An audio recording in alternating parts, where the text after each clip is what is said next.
Hi friends, welcome to Rahi சமையல். இன்றைக்கி ராஹி சமையலில் நம்ம புதினா பிரியாணியும் காரமணி உருளைக்கிழங்கு கூட்டும் பார்க்கலாம் வாங்க. வெல்கம் டு ராஹி சமையல். இன்றைக்கி நம்ம புதினா ரைஸ் செய்கிறதுக்காக நல்லா புதினாவை வாஷ் பண்ணி எடுக்கிறதுக்காக நல்லா தண்ணி முங்குற அளவுக்கு போட்டாச்சு. ஏன்னா நம்ம முங்குற அளவுக்கு தண்ணி போட்டால் தான் கீரை வகைகளில் அதில் இருக்க மண் எல்லாமே கீழே அடியில் தங்கிரும், நம்மளுக்கு ஈஸியாக க்ளீனாகி வந்துடும். இது நிறைய தடவை நான் மிஸ்டேக் பண்ணியிருக்கேன். அப்படியே புதினா வாஷ் பண்ணி போட்டால் நிறைய மண்ணோடு சமைச்சிருக்கேன். அதெல்லாம் நம்ம ஒரு 2-3 தடவை நம்ம செஞ்சு பார்த்த பிறகு தான் இந்த நல்லா தண்ணி முங்குற அளவுக்கு இருக்கணும். எந்த ஒரு கீரை வெரைட்டி செஞ்சாலும் அப்போ தான் வாஷ் நல்லா ஆகும், மண் தூசி எதுவுமே இருக்காது. இப்போ எல்லாமே முங்குற அளவுக்கு வாஷ் பண்ணி எடுத்த பிறகு ஒரு பேனில் புதினா ரைஸ் செய்கிறதுக்காக வெங்காயம் போட்டாச்சு. கொஞ்சோண்டு பட்டை லவங்க ஏலக்காய் போட்டு, ரெண்டாவது காரமணி செய்கிறதுக்காக அதுவுமே வெங்காயம் போட்டுக்கிட்டேன். வெங்காயம் போட்டு நல்லா ரெண்டுமே வதக்கிட்ட பிறகு கூடவே இஞ்சி பூண்டு பேஸ்ட் நம்ம நல்லா வெங்காயம் ரெண்டுமே கண்ணாடி பதத்துக்கு அளவுக்கு வதங்கணும். வதங்கின பிறகு நம்ம ஆட் பண்ணால் தான் கரெக்டாக இருக்கும். எந்த ஒரு டிஷ் செஞ்சாலும் வெங்காயம் நல்லா வதங்கணும். ஸோ வெங்காயம் நல்லா வதங்கிடுச்சு. அந்த நேரத்தில் இந்த டிஷ்க்கு ஒரு 1 டீஸ்பூனும், அந்த டிஷ்க்கு ஒரு 1 டீஸ்பூனும் நான் இஞ்சி பூண்டு பேஸ்ட் ஆட் பண்ணிக்கிறேன். நம்ம பிரியாணி எப்போவுமே போல் எப்படி செய்வோமோ அதே தான், சேம் மெத்தட் தான் புதினா ரைஸுக்குமே புதினா பிரியாணிக்குமே.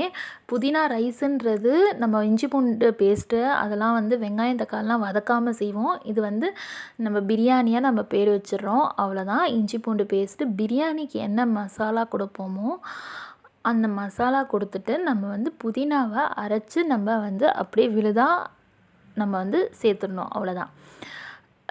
இந்த ஃப்ளேவர் நல்லாயிருக்கும், ட்ரை பண்ணி பாருங்கள். குழந்தைங்களுக்கும் ரொம்ப ஹெல்த்தியானது கூட, நம்மளும் சாப்பிட்லாம். பெரியவங்களுக்கும் ஒரு டிஃப்ரெண்ட்டான வெரைட்டி ரைஸ் சாப்பிட்ற மாதிரி இருக்கும்.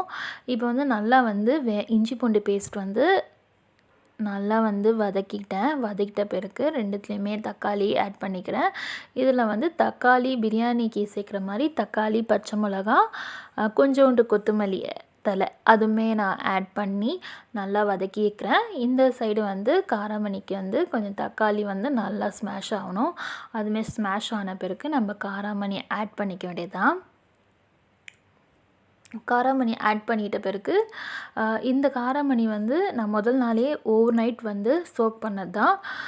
வெள்ளை காராமணி, கொஞ்சம் கருப்பு காராமணி, இது ரெண்டுமே கலந்து எடுத்துகிட்டு நம்ம ஆட் பண்ணிக்கணும். அதுக்கப்புறம் உருளைக்கிழங்கு கட் பண்ணி வச்சுருக்கதை ஆட் பண்ணிக்கலாம். இது கூட நீங்கள் கருணக்கிழங்கும் ஆட் பண்ணலாம், டேஸ்ட் நல்லாயிருக்கும். இந்த காராமணி கூட நான் உருளைக்கிழங்கு இருந்துச்சு, உருளைக்கிழங்கு ஆட் பண்ணிக்கிறேன். அதுக்கப்புறமா வெங்காயம், பச்சை மிளகா, கொத்தமல்லி நல்லா ஸ்மாஷ் ஆனதுக்கப்புறமா பிரியாணி ரைஸ் செய்கிறதுக்காக நம்ம புதினா நல்லா வாஷ் பண்ணி எடுத்து அது மிக்சியில் அரைச்சி நான் பேஸ்ட் பண்ணி வச்சுருக்கேன். கொஞ்சமாக தண்ணி ஆட் பண்ணி பேஸ்ட் பண்ணி வச்சுருக்கேன்.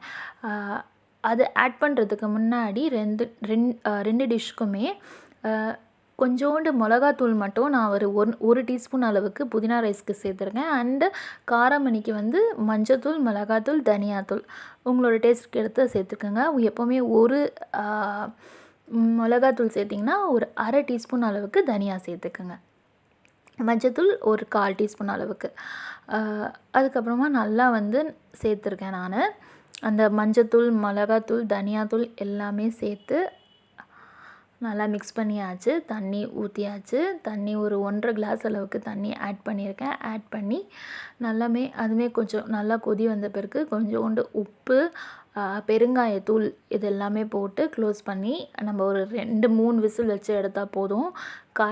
3 இல்லைன்னா 4-5 விசில் கூட வச்சுக்கலாம். நல்லா மசிஞ்சிருக்கணும்னா கரெக்டாக இருக்கும். நான் 3 விசில் கிட்ட வச்சு எடுத்துக்கிட்டேன். அதுக்கப்புறமா இந்த சைடு புதினா பேஸ்ட் பண்ணி வச்சுருந்தேன், அதுவுமே ஆட் பண்ணியாச்சு. ஆட் பண்ணிவிட்டு நல்லா அதுலேருந்து எண்ணெய் பிரிஞ்சு வரணும் அந்த மசாலாலேருந்து. அந்த எண்ணெய் பிரிஞ்சு வந்த பிறகு நம்ம வந்து தண்ணி ஆட் பண்ணணும். அதுக்கு முன்னாடி தண்ணி ஆட் பண்ணிடாதீங்க. எண்ணெய் பிரிஞ்சு வந்த பிறகு நான் வந்து தண்ணி ஆட் பண்ணிக்கிறேன். தண்ணி வந்து நம்மளுக்கு ரைஸ்க்கு எப்போவுமே வந்து 1 கிளாஸ் அளவுக்கு 2 கிளாஸ் தண்ணி தான். நான் வந்து வீட்டில் நம்ம சாப்பாடு ரைஸ் செய்கிறோம் இல்லையா, அந்த ரைஸ்லேயே வந்து செஞ்சுட்டேன், பாயில்ட் ரைஸில். ஸோ எனக்கு வந்து தண்ணி வந்து 2 கிளாஸ் அளவுனா எனக்கு ஒரு அரை கிளாஸ் அளவுக்கு கொஞ்சம் அதிகமாகவே தேவைப்பட்டுச்சு. பாயில்ட் ரைஸில் செய்கிறதுனால. நீங்கள் சீரக சம்பா அரிசிலேயோ இல்லை பிரியாணி ரைஸ்லேயோ செய்யும் போது தண்ணி வந்து கரெக்டாக ஒரு கிளாஸ்க்கு 2 கிளாஸ் தண்ணி போடணும். இப்போ வந்து தண்ணி போட்டு நல்லா வந்து அரிசியும் போட்டு சிம்மில் வச்சு எடுத்தாச்சு.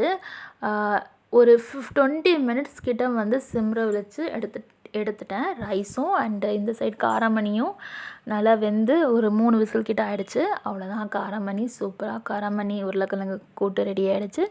அதுக்கப்புறம் புதினா பிரியாணியும் இந்த சைடு ரெடியாகி அது திரும்ப வந்து சரி பார்த்து 1 டீஸ்பூன் அளவுக்கு நெய் போட்டு மூடி போட்டு வச்சுட்டேன்.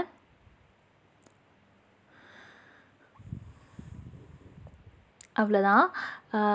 இந்த காராமணி டிஷ் வந்து நம்ம சப்பாத்தி கூட சர்வ் பண்ணலாம். ரசம், சோறு, சாம்பார் சாதம் இந்த மாதிரி நம்ம எல்லா வெரைட்டியான ரைஸ்க்குமே நம்ம யூஸ் பண்ணிக்கலாம்.